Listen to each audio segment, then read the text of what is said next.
All right, it is time for the John Riggins Show, Tuesday, January 12th, second week of the new year, all kinds of news, activity, action. We got to break down the Washington football team, do a little post-mortem. Dexter Manley is in the house, and here's Riggo. Thank you, Todd.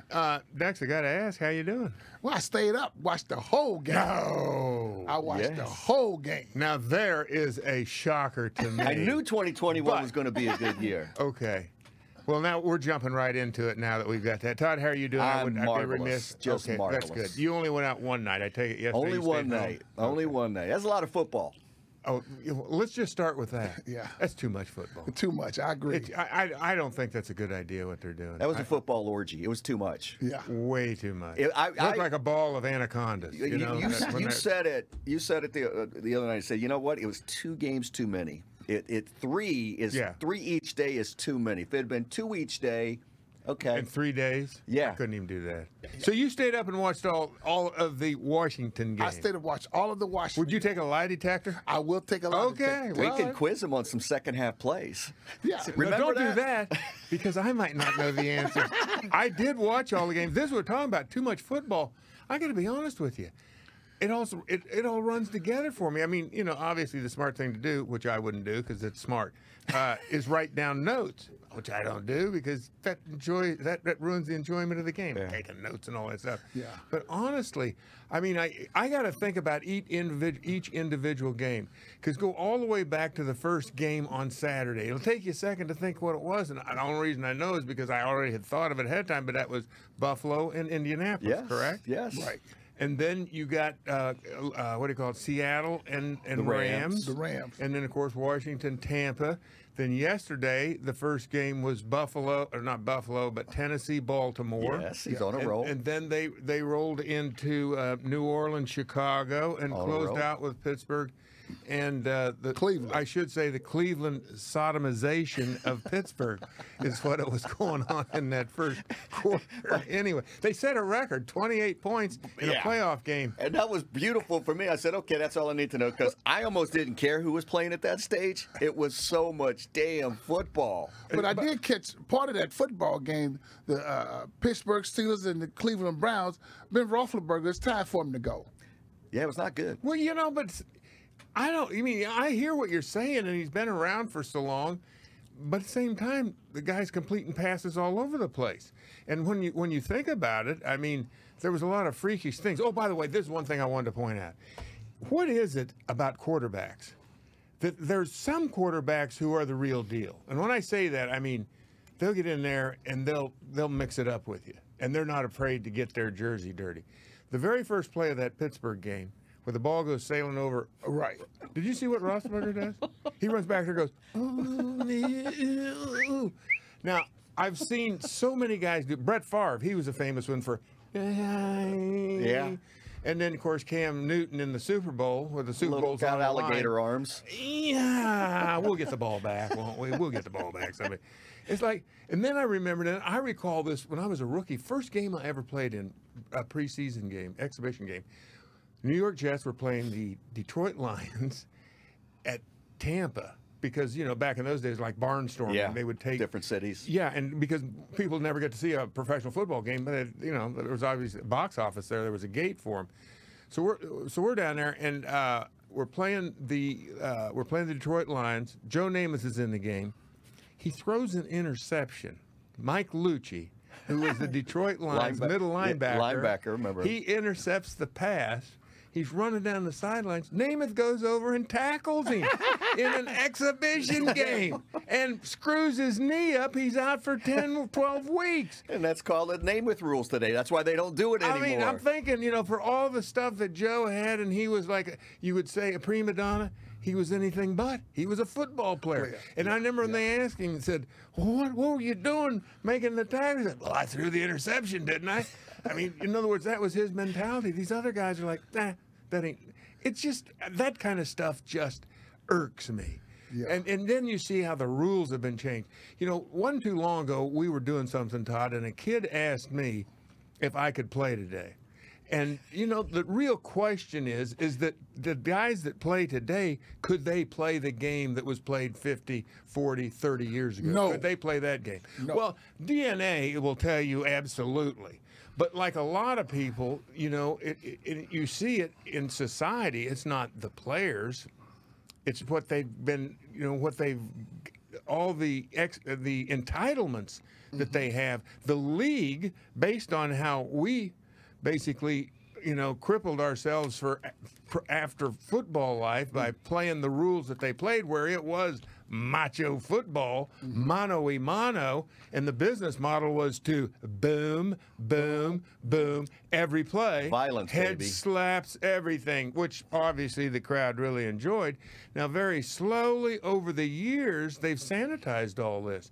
These guys have no clue. Right. And if they went out there and said, hey, guys, hey, quarterback, guess what? It's open season, fellas. Now, there ain't no protecting the quarterback. You want to slide and the guy wants to give you one of these as you're going down, guess what? Ain't going to be no flag. Forget about it. So, that has basically allowed all this wonderful quarterback play that you see. These guys don't know what it's like to play quarterback in the era of the 50s, 60s, 70s.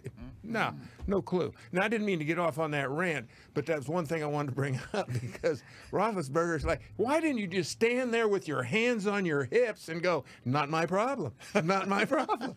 That ball was way over my head. That's not my problem. I mean, that would have been better than running back there like little, I don't want to say little wussy steps and like, why don't I? Dexter's digging his. Dexter wants it. You mean Dexter about something? He wants to pad up and get after Well, it. and I was going to say, Dexter is the kind of guy that actually would look at Roethlisberger and go, next play, sucker, I'm lighting you up, because it's like turns you off. It's like, go ahead. Yeah. Well, that was a play Sunday. I don't know which game it was. The guy barely touched the quarterback. They threw a flag on it. There you go. Yeah. I mean, that's what. Which game was that? Well, like conversely, the Rams and the Seahawks. That's the game. That game. Well, yeah, that wasn't. He wasn't barely touched. That was a cheap shot under today's rules for sure. He knocked that dude out. Well, wait a second. That's not the one I'm talking about. He hit him with his shoulder pad. That's right. His helmet. No. It wasn't helmet to helmet. No, it was not helmet to helmet. He went with his shoulder. Let's go to videotape. Warner Wolf. I don't think so. Yeah, I mean, I could be wrong, but his shoulder pad hit him, and you could see once you saw the replay, the blow itself wasn't that bad. I didn't think it was. I think it was his neck, wasn't it? It was, because you could see it. Like, he got a neck crunch. But the truth of the matter is, the quarterback ducked into the. I mean, I don't think. Well, that's just it. He's sliding. Once he gives himself up and starts to slide, you can't touch him. He was sliding? He looked to me like he was falling forward. Yeah, but Todd, if that was a flagrant foul, they'd have kicked him out of the game. Yeah, that's exactly. Right. Hey, I'm on top of my game today. Are. Yes, you are. Dexter, when it comes to violence, I'm on top of my game. Watch yourself. That's an excellent point. We're talking violence. Dexter's going to be awake for the next 24 hours. I'm going to the expert. How many times did you see that movie, There Will Be Blood? right. Or Gangs of New York. That would be another one probably put right in Dexter's. But anyway, okay. Enough of that. Enough of me and the modern day quarterbacks. And you got. I'm sure there's still a few macho quarterbacks left. I can't name one off the top of my head, but I'm sure they're out there. Hey, was Joe Theismann a macho quarterback? Yes, he was. Yes, he was. Yeah. I remember a game where, and Russ Grimm told me this, and I'd forgotten all about it. And I think we were playing the Giants, Dexter. Okay. Theismann got some teeth knocked out. No, that was the Cowboy. They had Charles Jones hit him or knocked his tooth out on 1-to-1 bar. See, big guy. I think I got to go to my orthodontist, and I think I need to leave now because that'll mess up my smile, my big toothy grin. Come on, you understand, don't you? Yeah. But Joe, he went down back in the game. He did. Well, now let's get into the game that really we want to talk about, because I can't say enough about Taylor Heinecke. I cannot say enough about. We have to dedicate the show to him. The show, the whole weekend. This guy, that Saturday night game would have been a complete stinker. I mean, it would have been the same thing you saw last night, Pittsburgh. Although it got interesting, that game did, because you started to see things start to shift around. You would have had the Saints and the Bears because the Bears have no offense and they could do nothing. Even as stout as Chicago's defense held Drew Brees and them to 21 points, we would have had that game if Taylor Heinecke had not done what he did. I think it would have been a track meet, to tell you the truth. Because I would think, Dexter, and here's where it's kind of a strange place where the Washington football team is right now as far as the key position on the team, which is the quarterback position. They've got a whole offseason to address it. But they, obviously they got to start thinking about it now. But what he was able to do, what Taylor Heinecke was able to do was, in my opinion, because of his play, he lifted the entire team. I honestly believe, because let's be honest about this, defensively, or I should say statistically speaking, this defense is really in the right place, right? Top 5 defense. But you know what?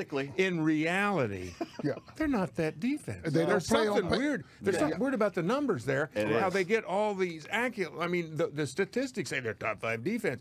When you get them, put them on a football field and let them play, they're really not a top 5 defense. I've never seen a top 5 defense to be that porous at times. Who's selling that? In the critical times of the game. Yeah, I mean, look, they had Fortnite. Leonard Fournette. Fournette, is that it? I got an extra P in there. I'm like, Fortnite. Is he going to quote a poem now? I've been reading too much Shakespeare. Fortnite, thou speakst. Leonard Fournette shall. I mean, but anyway, Leonard. Let's just call him Leonard. Yeah, he rushes for 100 yards. I mean, 93 yards or something. They got 142 yards rushing. Yeah, 507 total yards. Yeah, it's like, and they had. I could understand. This is my point. This is what I was going to say. If it wouldn't have been for Heinecke, I'm going to tell you something.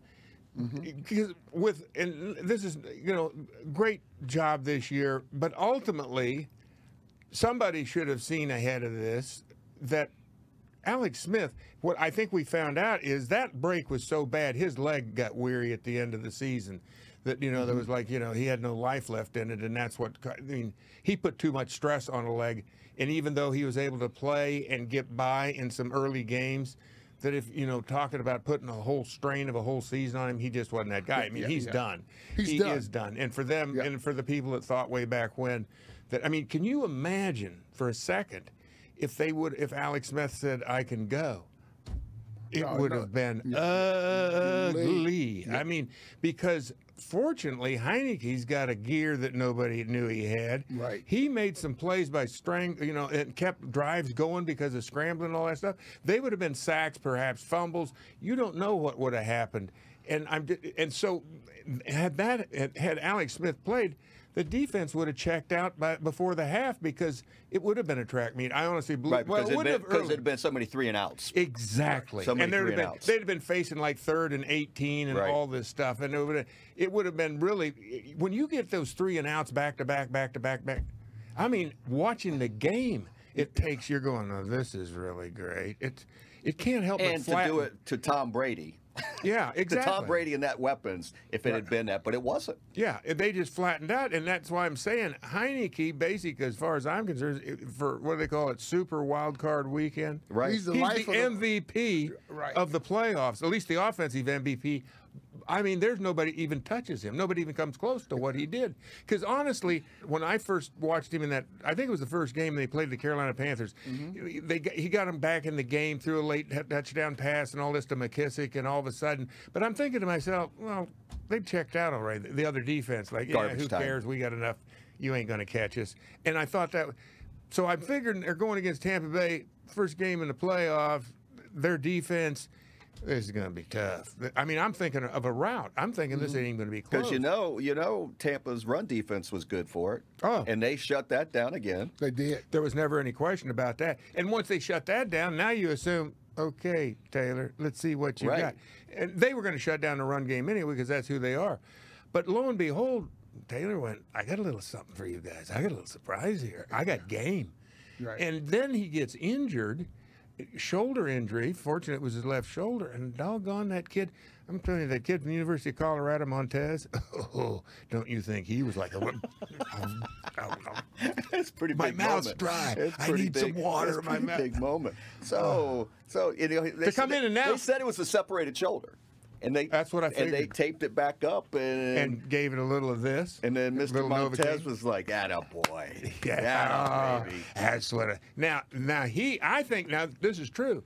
I would be willing to bet you, had there been a snap that went over his head and people were jostling that ball, Taylor Heinecke would have been in the middle of that pile. I agree, 100%. Yeah, I mean, he's that guy. Yeah. So, when there was times when I thought, I think they may have found their quarterback for the future. I mean, the guy threw some passes. I can't explain it. And then I thought to myself, well, maybe he was just in the zone. I mean, can you do it again? I don't know, but they got to give the guy a long, hard look because, basically it's like they found a diamond in the rough for sure. I have no idea. And it makes you wonder how a guy like that passed through all these systems and never really got any recognition, or nobody said, hey, you know what, I think this guy's got something. Because he showed me something that he had all week to know he was going to be the starting quarterback. He hasn't hardly played. I mean, that guy's mindset is an unusual mindset. He might have had butterflies, but he had no chokeaholic in him at all. No. I mean, this guy knew what he was doing. I was impressed with a couple of things. Number one, his ability to scramble, get out of at least move in the pocket and step up and make plays. Yeah. Another thing, what you don't see much quarterbacks able to do, slide. He was able to slide. He don't have to take the lick. I was impressed with his slide ability. Most of the quarterbacks, they get out of bounds. Some of them don't even know how to slide. They dive forward. And so he was just magical to me. Well, they got to get the refs now when you talk about this sliding.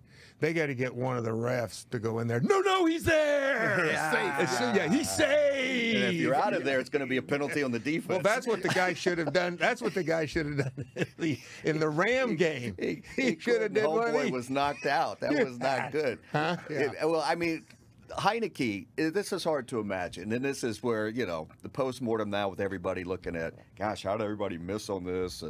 Young quarterback. He started out the year as the backup on the XFL St. Louis Battlehawks. Not even the starter. You mean last year when that league XFL, folded? He played 8 games in the NFL total, has thrown a total of 77 passes. Was studying for his finals at Old Dominion in engineering. He's a man. Yeah, engineering and math. And so, I mean, everybody knows who he is within the context of the league, his relationship with Scott Turner. And yeah. Because they were together where, at Carolina? Yeah. And that's what Lisa Marie was amazed. My wife, she doesn't know anything about football, but she knew, hearing me talk and all this stuff, that this guy was doing something else. And she said, well, how did he do it? And I said, well, first of all, they found a guy that was familiar with the system. I mean, and obviously, was he ever familiar with it?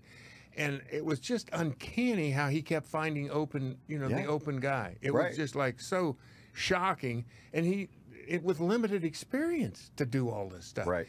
I'm telling you, anybody that got to watch that game got to watch history in the making. And nobody will ever know this, 5 years from now. Next year, nobody will even remember it.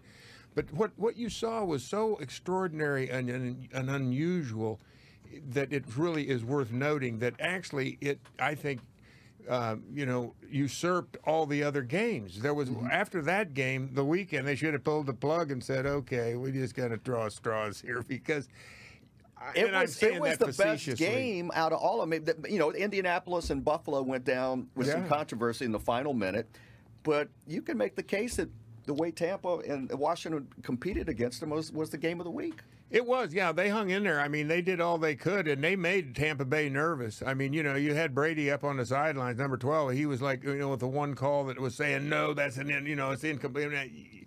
You got to give him credit. He's invested in the game. He's not on the sideline doing his nails. So, Dex, what did you think about the defense and their performance against Tampa Bay? About the Redskins' defense? Yeah. They had 3 sacks, but they just didn't get to Tom Brady enough. No. They were able. The Buccaneers was able to run the ball on them in the first half. They opened up the game. They went right down the field on them and scored. And to me, they just didn't get to the quarterback.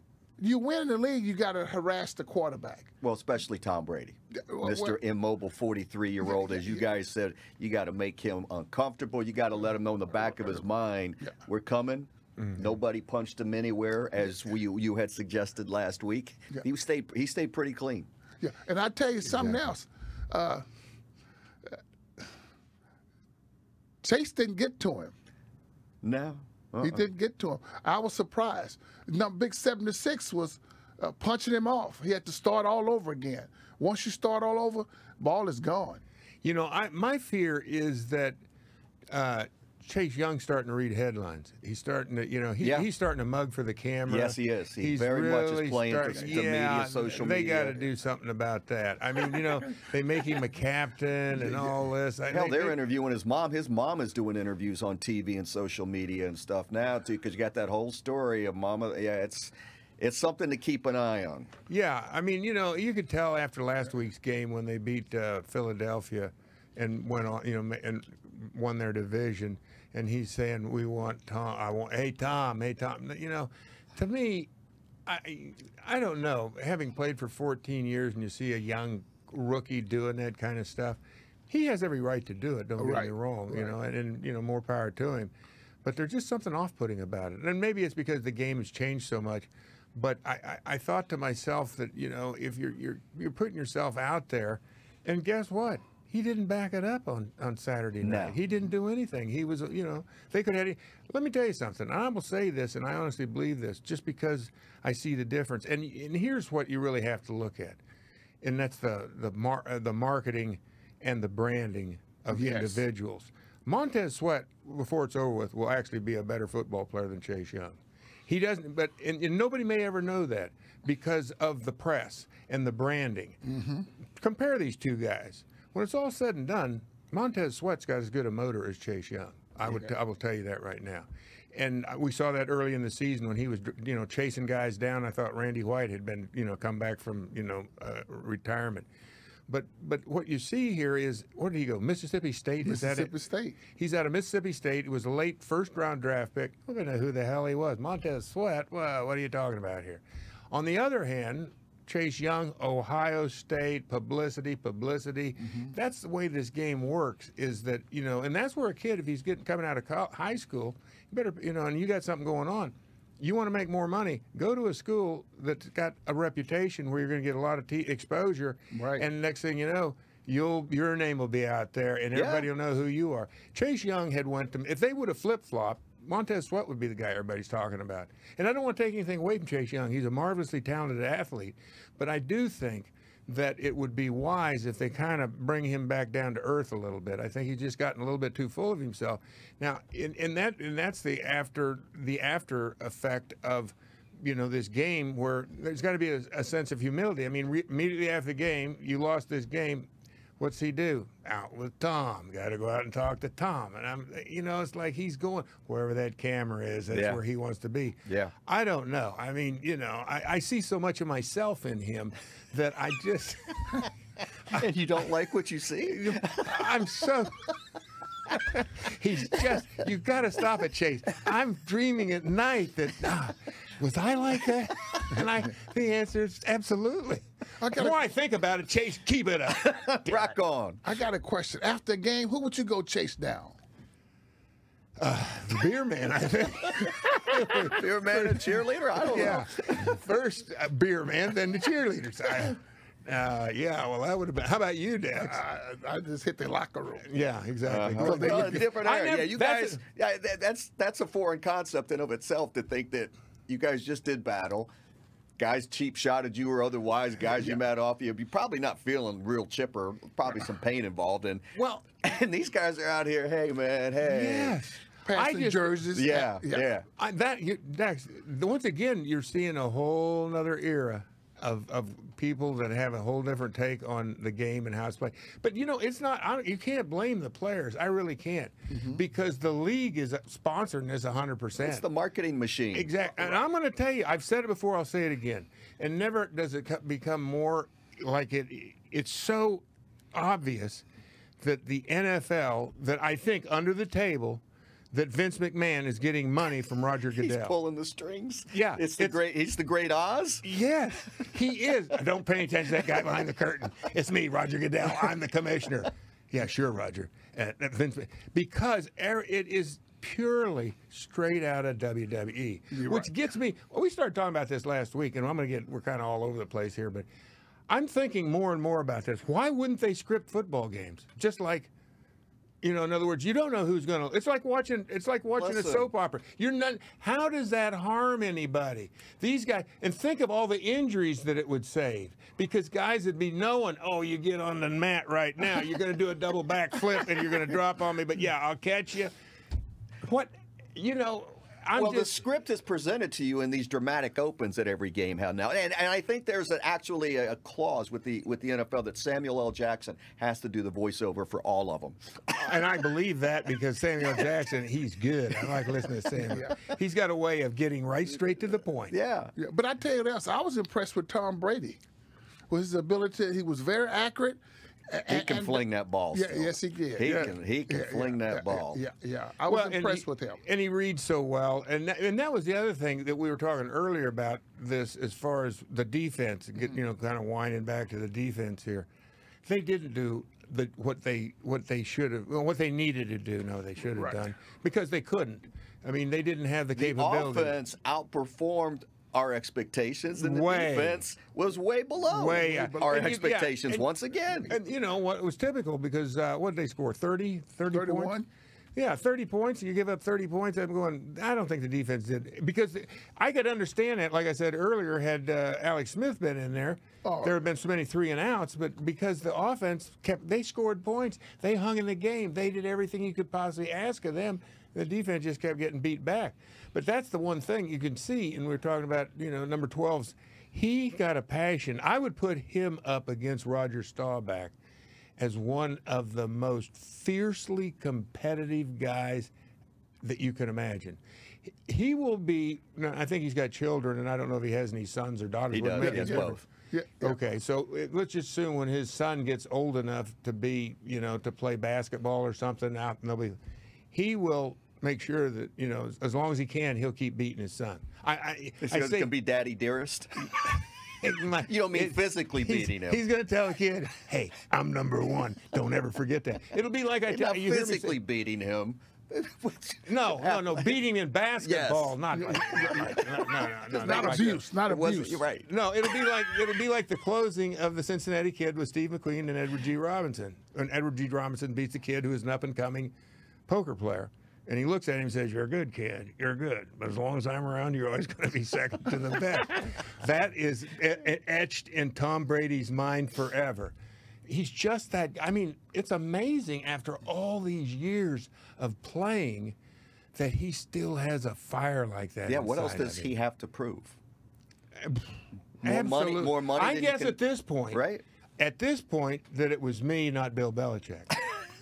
That's got to be what his point. That's his motivation. I mean, this guy, I think could be a great actor. He knows how to give himself a motivation, and goes out and plays up to it. Patriots didn't make the playoffs. No, he's already chaos up there. So now he knocks off the New Orleans Saints, or they knock off 2 quarterbacks over 40 years old, starting for the first time ever in a playoff game. Yeah, I mean, there's so many storylines that they're all over the place. But ultimately, to wrap this up on the Washington game. You would have thought Washington still, they were a playoff team. They made this very interesting. It's a lot of what ifs.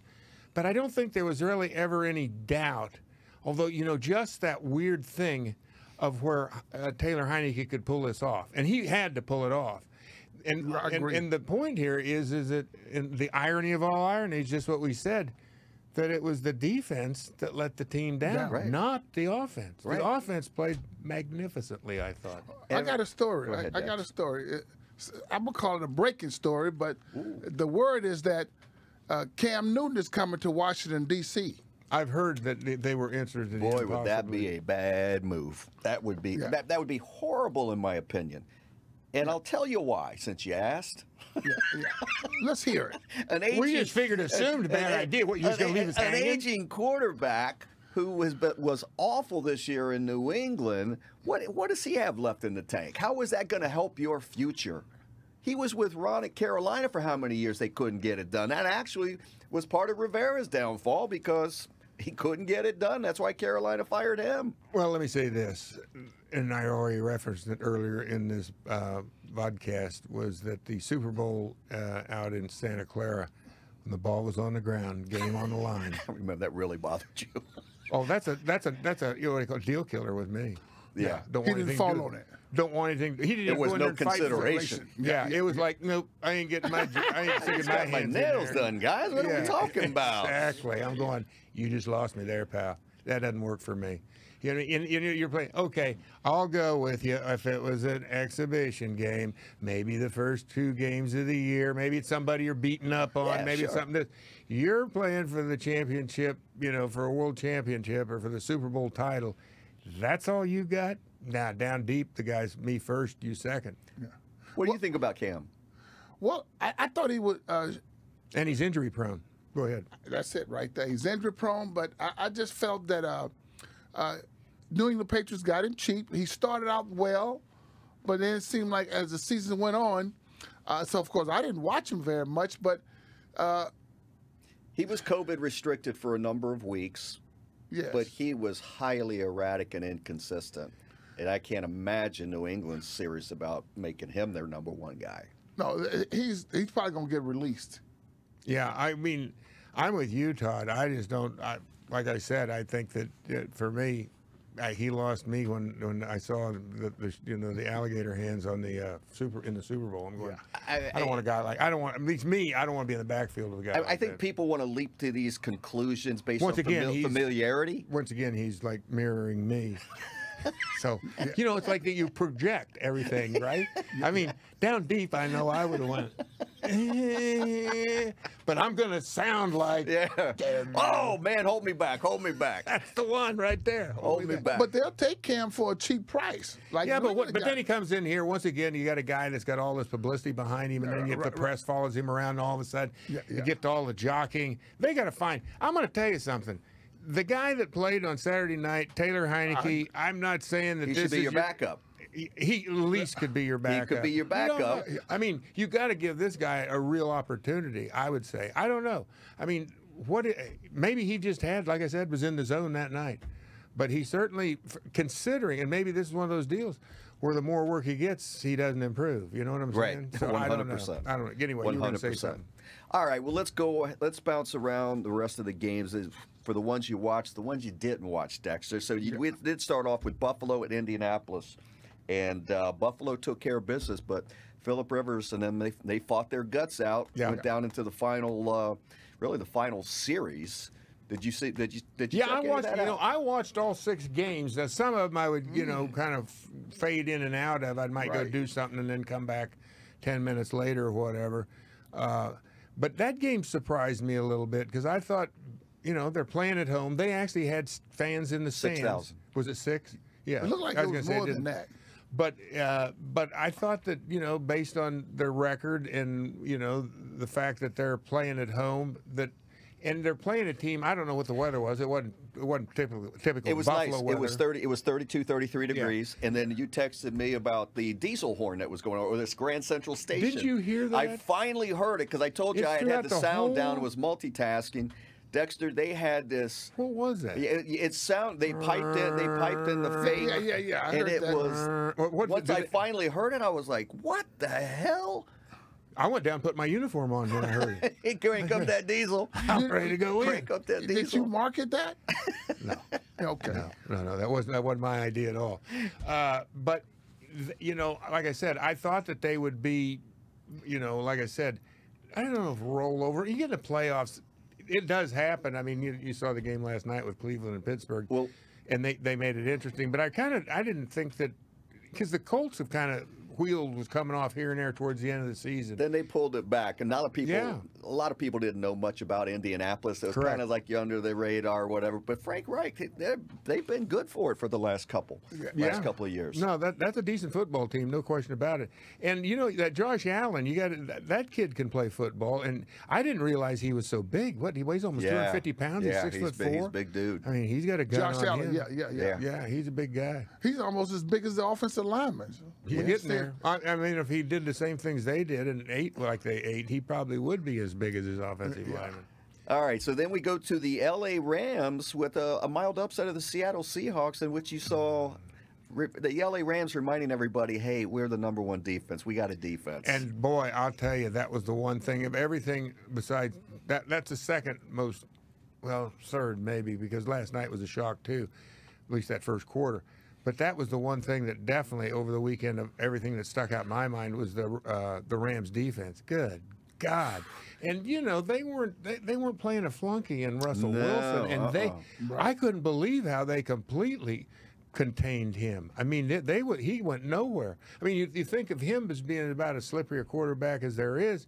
He couldn't do anything. No, it was as much as he was running around back there. You're right, John. He couldn't, because in their secondary, the Rams secondary was so good in shutting down those wide receivers, and I've never seen Russell Wilson look like that this season. Yeah, I mean, that's what shocked me.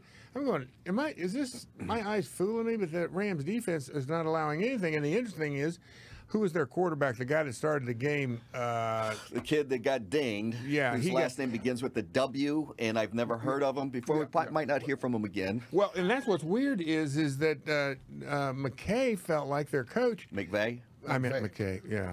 And that's what's weird is that McVay felt like he gave them a better opportunity to win the game than Goff. And yet, as it turns out, Goff had to come in and play, which now, I think they talked like the other guy would still get the start next week, even if Goff come in and bailed him out. He had the broken thumb or something like that. 3 screws in his thumb from surgery. Well, why? How did he start declining all of a sudden? Who, Jared Goff? Jared Goff. Dexter, I don't know, because they got the weapons around him, you know, and then they shipped Todd Gurley off a couple of years back or whatever, and they got the whiteout since he's one of these, these star quarterbacks that there's a long list of them. They go, you're not sure which way they're going to go, but he's at a crossroads. Yeah. And so, like I said, that was a shock, I think, to everybody. I mean, I think I took. You took the Rams, didn't you? I took the Rams. Todd, so you owe me. Yeah, because see, you and I didn't bet on that one, which is the perfect segue to the Washington football team and the Tampa Bay Buccaneers. And you remember, John, Dexter and I threw a little action on this one. And Dexter said, "I'll take him straight up."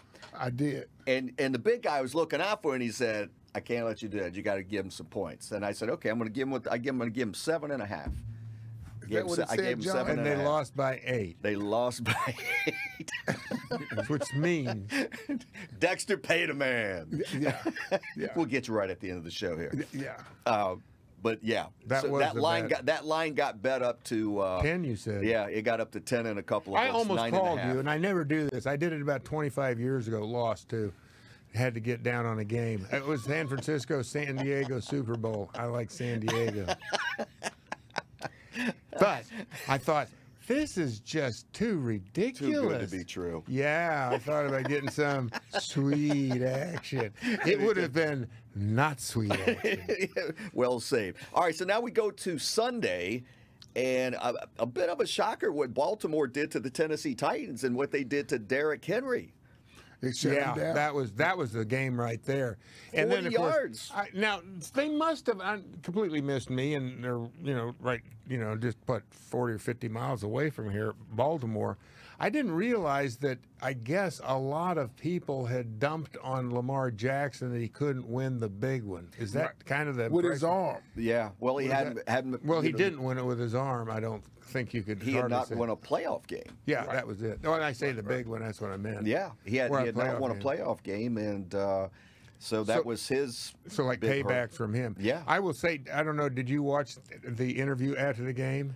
With Lamar? Yeah. No, I just saw them all dancing on Did you see it? Logo. I don't know how you feel about it. They need to give him a urine test.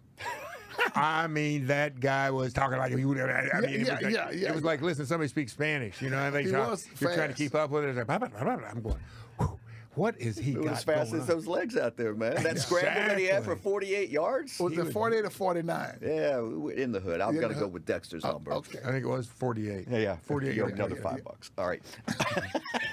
You're strong on me. You're strong on me.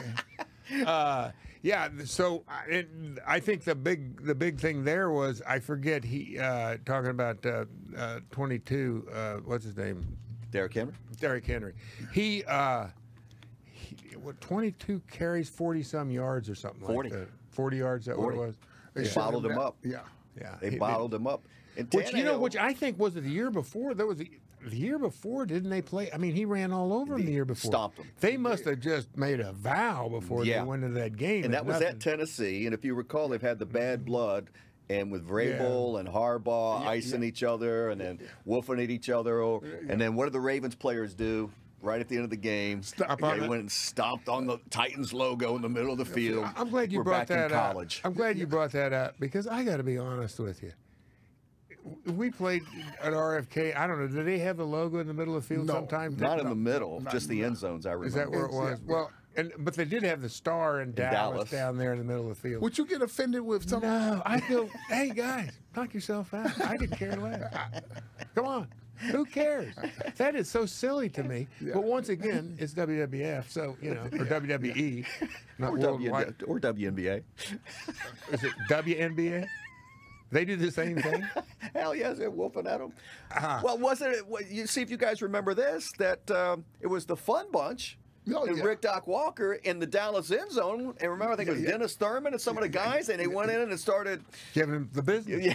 Tried to give him the business. Going to our house. But did you ever get into that stuff, Dex? You didn't do any stuff like that. I mean, you know, I look at it like this, and it amazes me, but then again, everybody's different. I knew, in other words, Dirty Harry. I knew my limitations. I ain't doing that stuff. What's that do? I'm just like a wild animal, if you will. They know when bad weather's coming, it's time to get my butt out there, get something to eat, get back here and settle down and chill. Do not burn any more calories than I have to. Could be a long, cold winter. Listen, you get out there the first play of the game and you make a play and you're out there, wow, ooh, ooh, and I'm thinking, you're burning calories, you're wasting energy. Get your ass over on the sideline, sit down, get an oxygen mask. So you're saying you could never talk as fast as Lamar Jackson? I couldn't even come close to running as fast as he could talk. Well, John, you remember we was playing the Cowboys. The word was Dennis Thurman came out and urinated on one of the helmets in the end zone. At RFK. What? No, the Dennis Thurman urinated on the Redskins helmet. Oh, he did. Logo Did you hear in the that end zone. Oh, what, in front of 50,000 screaming fans? Pregame. There you go. Oh, in the pregame? Now, see, if I was out there, I'd have went and challenged him. You would have? I'd have went chopped him in the throat. Would you have dropped your drawers in a challenge? Or would you no. I'd have hit him right in the throat. That's the good spot. So I told you back to the violence. Dexter is the man. He never didn't let you know what type of bolo chop you need. Exactly. So which weapon in the Gangs of New York did you think would probably cause the most bodily harm? He would like that movie if you haven't seen it. Gangs of New York. You watch a lot of movies, huh? Well, yeah, so. But getting back to, well, I don't have a problem with, but you're right. They had to dance on the logo. I don't know. I mean, that's out there. That's new. That's what they call it, new generation. That's right. It ain't old school for me. Yep. I don't know. There might have been somebody. All right. So the New Orleans Saints, they took care of business against the Chicago Bears. They did. They did. This was kind of a snooze game because no offense whatsoever. I didn't have an interest. They mentioned it during the game that this is the lowest scoring game since the Super Bowl when it was Rams in New England, and I mean for the longest time. I think at halftime, what was 7-3 at halftime? Yeah, well, isn't it the difference between that Bears defense looked good for it, right? I mean, they were smoking them. Khalil Mack, and they smacked New Orleans and held them in check. Mm-hmm. Which is night and day what you saw with the Washington football team. It's rarely you saw them, especially against maybe the most potent offense in Drew Brees and what they had going on. And eventually it just wore their asses out because Chicago's offense had nothing. Well, and there you go. And that's what I tie this back into what we started with. That's what I really thought was going to happen against Tampa Bay and Washington, that the three and out, the defense just stays out on the field the whole time. Right. And after a while, Dex, you're going, first of all, you're tired physically because you got to keep, playing and you don't get a break. And the other part of it, and maybe even more damning, is psychologically. You're looking, you're supposed to be a team, but there's a time when you're going, well, you son of a bitches, make a first down for crying out loud so I can get a drink of when wine. you're counting first downs, forget points. It's literally you're stepping off the field, and they're going, no, they just punted. You got to go back out there. Yeah. I mean, and I think that's what you saw with Chicago's defense. After a while, they're going, this is stupid. I think that's this offense ain't never going to score a point. That's another guy who probably be thinking about coming on the sideline. No. What's that quarterback for the New Orleans Saints, Drew Brees. Yeah, he seemed like he needs to be over here with John and I. I mean, he should retire. Yes. Really? I think so. Huh. Interesting. It's kind of, I don't know. I He's mean, a good leader, but I didn't realize he had as many busted ribs in this last injury. I think they said it was like 3. I think it was even more than that. Is It was that an right? absurd number. Who's that? It was Maybe like somebody else I'm some thinking lung of. damage and whatever else. but- lung damage? Yeah, maybe a puncture lung, but it was worse than what I had heard. Well, on the one hand, I don't know. Obviously, he's healthy and can play. I don't know if they tell him that. Oh, I heard a very good description of that, and I don't know why it was and why I would have been watching it. It was a doctor talking about broken ribs, and there's and I forget what it's called, but there's a sheeting that goes around the bone, and it's any time that rib gets manipulated, it's not the bone itself has no nerves in it, so you can break a bone. It's not a big, but they're all in a sheath, and I can't think what it's called, but whenever and that's where all the nerves are, and so anytime that bone moves a little bit, that sends obviously. Ribs are one of the most painful injuries that you can have. I think I've busted them twice. You know how that feels. So No it's any bueno. kind of movement that sheath gets manipulated and you're in a lot of pain. But he's 11 fractured ribs. 11? What the hell? I knew it he was in a car rib and wreck? lung injuries. It turned out to be more serious than first thought. He had 11 fractured ribs. this is Drew Brees. Yes. In one play? Yes. Whoa. 11 broken ribs up from original diagnosis. He's so tied into Sean Payton because they won that Super Bowl. They're keeping him around. Well, yeah, but they're getting it done. Yeah. They're getting it done. I mean, that's going to be a heck of a game down there with Breeze and Brady. Tampa, yeah, no question. I would I'm have going to to stay say up and watch that one. Well, all right. What, is it the night game? We got 4 coming up. We'll get into that. But let's close out this last game. Okay. Cleveland, 48, Pittsburgh, 37. But it was 28-0 in the blink of an eye. Right. And I started watching Netflix. Well, you know what, though? I kind of was there, but in the back of my mind, I'm thinking to myself, I was at that stadium the last time that Cleveland was in the playoffs, and they played at Pittsburgh. There was a little bit of snow coming down that night. I do recall it was a night game, and that was the game that went, that part I didn't recall. But it ended up a fairly close game with Pittsburgh prevailed because I think they both scored in the 30s or whatever. It was kind of a track meet back and forth. I told you that on Right, you were doing the weekend. sidelines. So here's Cleveland coming in, and there was a part of you when they got to the halftime, and what was it, 28-3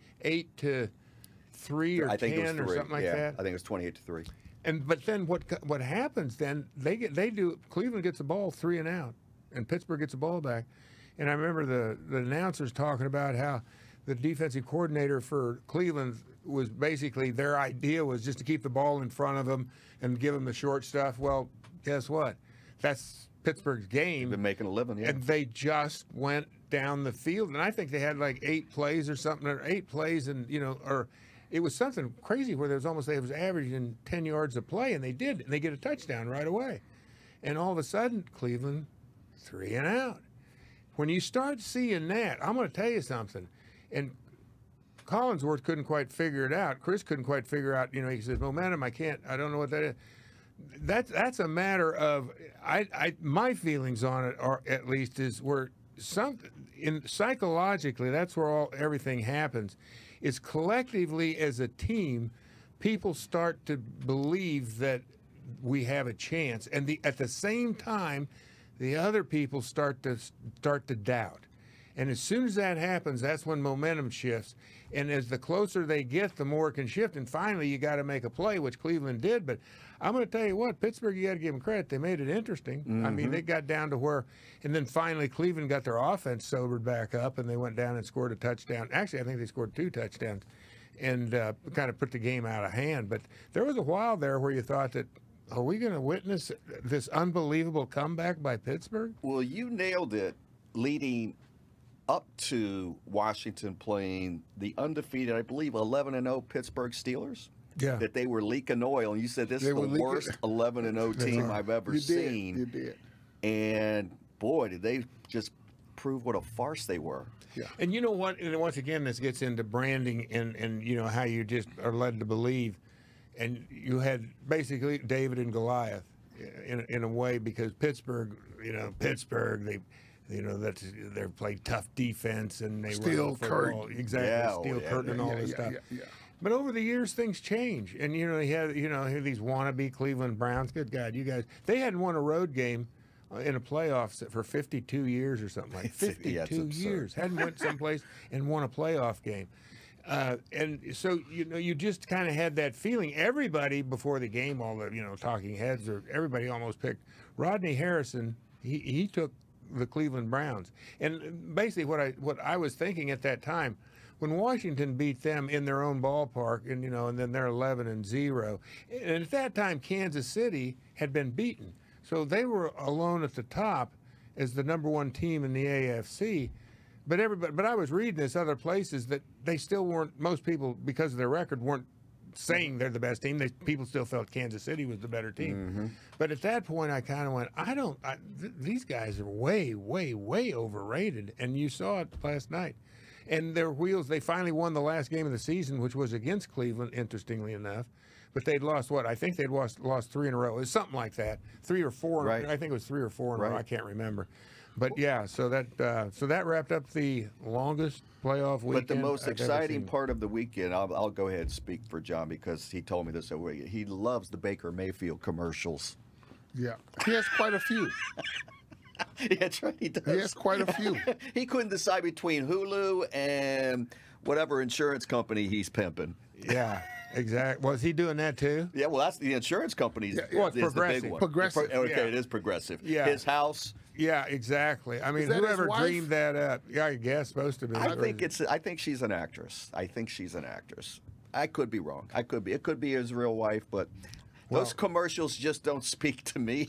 Well, I didn't know if I was don't the like only one, but it's just too hokey. I'm going, this is, you know, you got to cover the furniture. It's starting to rain. He's going to cover all the seats. Yeah, pretty I don't cliche. know. But I do I mean, like the Progressive commercials with Dr. Rick, so that you don't turn into your parents. I haven't seen that one. I Yes, don't you've think. seen Dr. Rick, where the guy's got the blue hair in the store, and you're not. Yeah. It's all these scenes in life where you act like your parents, and I don't think I've seen that oh one. my gosh, it's hard to escape. 'em.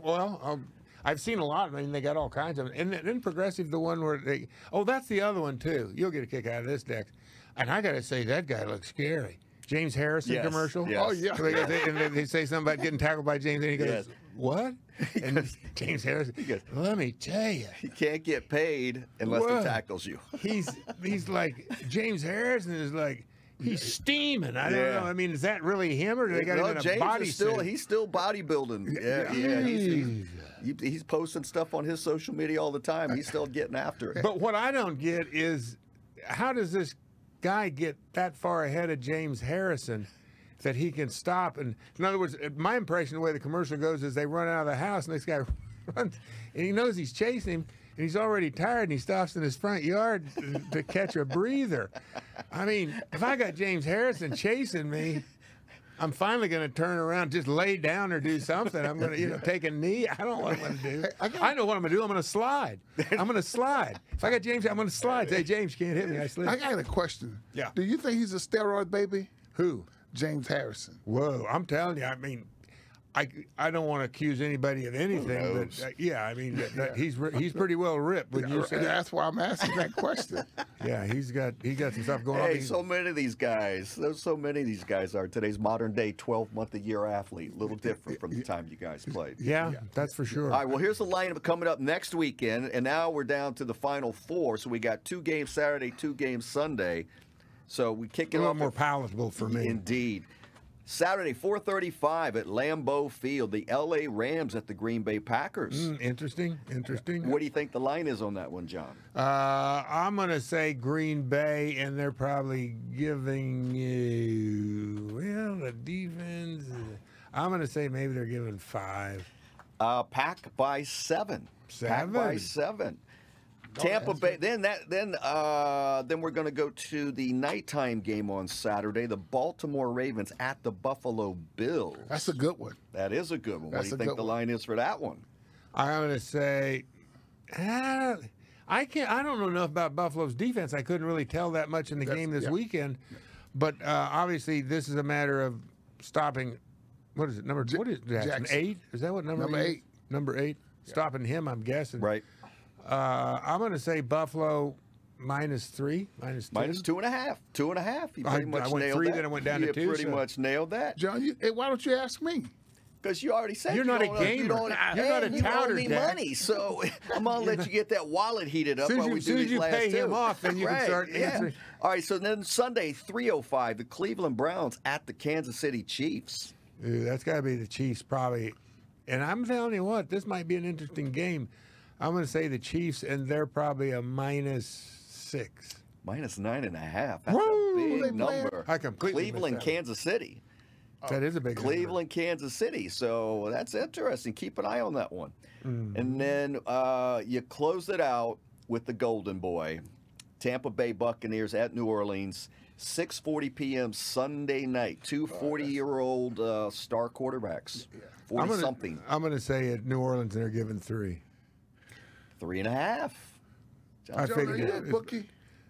I don't know anything about this Well, day. you seem to be Well, you know, it's kind of weird. I don't know why I would, I figured with that one, if they're figuring it's kind of a push and basically home field, but I don't even know if they can, I don't even know if they factor home field advantage in it. Maybe a little bit because you got to travel and all this Yeah, stuff. yeah, there You're is off their that. normal routine. There is that. So I would guess, by the way, to close this out, I am very pleased to say the Christmas tree came down yesterday. Okay. Boy, what a pain those things are. You know that? And I had to, I got to say, though, I did the least amount when it came down to the Christmas tree. Lisa Marie and Coco, for the most part, put the thing up. They strung all the lights, and there were many because I had to unstring them yesterday. And then put all the ornaments on. Well, they took all that off, and then but what I ended up doing, because the tree, when you bring it in, they got it all wrapped up, right? When you come, Nice come and in, tight. yeah. And I got a nice big wide front door. Great, get it in, get it out. That's no problem. And then you get it in. I got smaller doors to get into our living room where the tree sits. Well, all of a sudden, you pop that string, and this tree goes whop, and I'm going. This tree would easily go out my front door, but there ain't no way to get it there. So I got to take it apart a piece at a time. So I'm in there with pruners, hand pruning this tree, cutting it down. You got needles all over the place, and finally I get it outside. It's the back of the truck. I won't see it tomorrow, but yeah, I don't know. It's great while it was up, but then I was like, just want it to come down. There's something about the day after Christmas. It's like a birthday. It's like depressing. The letdown. I'm like, get it out of here. I'm done with it. New Year's. I mean, Christmas and New Year's is a weird time. I wish they'd stretch them out a little more. Back to back, I don't get much mileage out of those holidays. But you're going to do it again this coming. Yeah. I mean, Tradition, baby. I'm a little bit of a curmudgeon. Not quite a Grinch, curmudgeon. Yeah. All right, guys, I think that wraps it up for us. Hey, Riggo out.